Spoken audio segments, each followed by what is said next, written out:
வணக்கம். எஸ்பிஐ எக்ஸாமுக்கான clerk எக்ஸாமுக்கான notification வந்து ரிலீஸ் பண்ணியிருக்காங்க. இதில் டோட்டலாக 8773 வேகன்சி வந்து இருக்குது. இப்போ இந்த நோட்டிஃபிகேஷனில் இருக்கக்கூடிய முக்கியமான விஷயங்கள்லாம் நம்ம டிஸ்கஸ் பண்ணலாம்.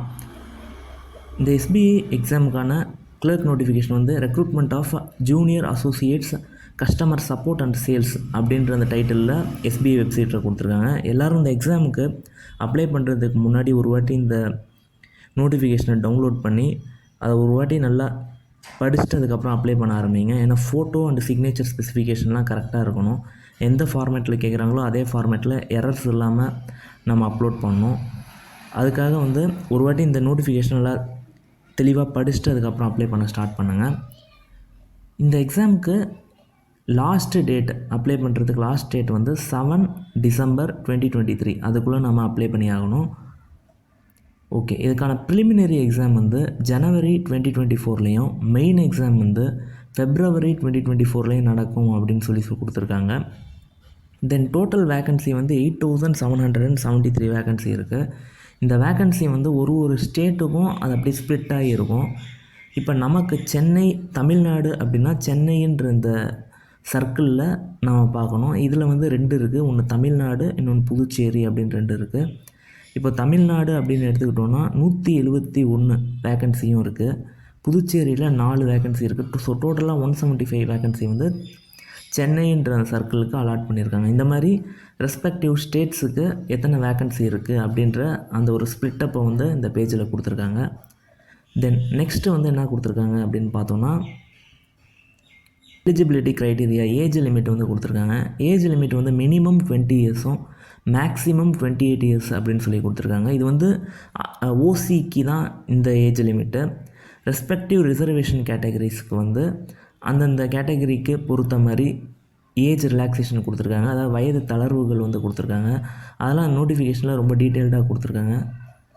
அதை ஒரு வாட்டி ரெஃபர் பண்ணிக்கோங்க. தென் அகாடமிக் குவாலிஃபிகேஷன் வந்து என்ன அப்படின்னு நம்ம பார்த்தோன்னா எனி டிகிரி, ஏதாச்சும் ஒரு டிகிரி வந்து இந்த எக்ஸாம் எழுதணும் அப்படின்னா ஏதாச்சும் ஒரு டிகிரி இருந்தாலே இந்த எக்ஸாமுக்கு நம்மளால் அப்ளை பண்ண முடியும்.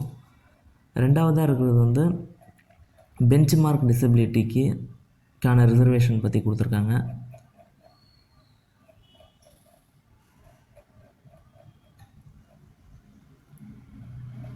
தென் வந்து செலெக்ஷன் ப்ரொசீஜர் இருக்குது. இது 2 ஸ்டேஜான எக்ஸாம் இது. இப்போ எஸ்பி பிஓ எக்ஸாம்னால் 3 ஸ்டேஜ் இருக்கும். ப்ரிலிமினரி, மெயின், தென் இன்டர்வியூ அப்படின்னு சொல்லி 3 ஸ்டேஜாக நடக்கும். இது வந்து கிளர்க் எக்ஸாம் அப்படின்றதால 2 ஸ்டேஜ் தான். ஒன்று ப்ரிலிமினரி, இன்னொன்று மெயின் எக்ஸாம். ப்ரிலிமினரி எக்ஸாம் அப்படின்னு நம்ம எடுத்தோன்னா மொத்தம் 3 செக்ஷன் இருக்குது. அதில் ஒன்று வந்து இங்கிலீஷ் லாங்குவேஜ் டெஸ்ட்டு, இன்னொன்று நியூமரிக்கல் எபிலிட்டி அதாவது குவான்டிடேட்டிவ் ஆப்டிடியூடு, மூணாவதாக இருக்கிறது ரீசனிங் எபிலிட்டி. இந்த 3 செக்ஷன்லேருந்தும் கேள்விகள் வந்து இருக்கும். இங்கிலீஷ் லாங்குவேஜ் அப்படின்னு நம்ம எடுத்தோம்னா 30 கேள்விகள், 30 மார்க்கும். நியூமரிக்கல் எபிலிட்டினா 35 கேள்விகள், 35 மார்க்கும்.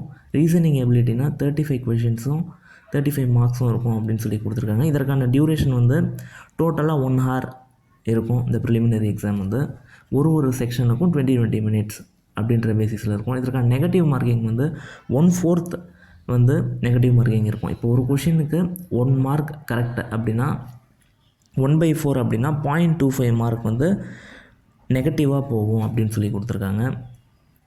ரெண்டாவதான ஸ்டேஜ் வந்து ப்ரிலிமினரி எக்ஸாம் யாரெல்லாம் கிளியர் பண்ணுறாங்களோ அவங்களாம் நெக்ஸ்ட் ஸ்டேஜான மெயின் எக்ஸாம் வந்து எழுதுவாங்க. adequate number of candidates in each category as decided by the bank approximately 10 times the number of vacancy அப்படின்னு சொல்லி கொடுத்துருக்காங்க. அதாவது ஒரு போஸ்ட்டுக்கு 10 பேருன்ற விகிதத்தில் செலக்ட் பண்ணுவாங்க. ஸோ 8773 வேகன்சினா இன்டூ 10 87,730 மெம்பர்ஸை வந்து நெக்ஸ்ட் ஸ்டேஜுக்கு செலக்ட் பண்ணி அனுப்புவாங்க. இப்போ மெயின் எக்ஸாம் அப்படின்னு நம்ம எடுத்தோம்னா அதில் 4 டெஸ்ட் இருக்குது.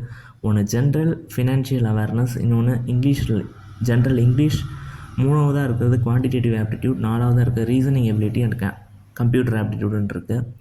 இதற்கான டோட்டலான எக்ஸாம் டியூரேஷன் அப்படின்னு நம்ம பார்த்தோம்னா 2 மணி நேரம் 40 நிமிடங்கள் வந்து இந்த எக்ஸாம் வந்து நடக்கும்.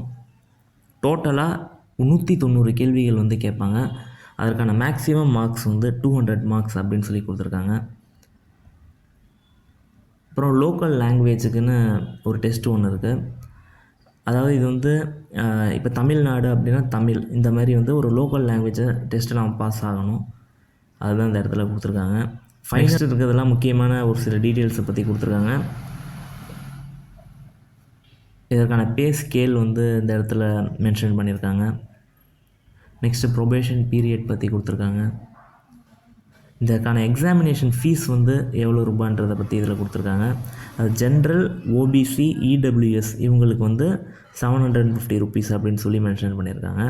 இந்த எக்ஸாம் எப்படி அப்ளை பண்ணணும் அப்படின்றதையும் இந்த நோட்டிஃபிகேஷன்லேயே கொடுத்துருக்காங்க. இதில் தான் அந்த ஃபோட்டோ அண்ட் சிக்னேச்சர், அப்புறம் லெஃப்ட் ஹேண்ட் தம்ப் இம்ப்ரெஷன் இதெல்லாம் நம்ம ஸ்கேன் பண்ணி இதில் அப்லோட் பண்ணுற மாதிரி இருக்கும்.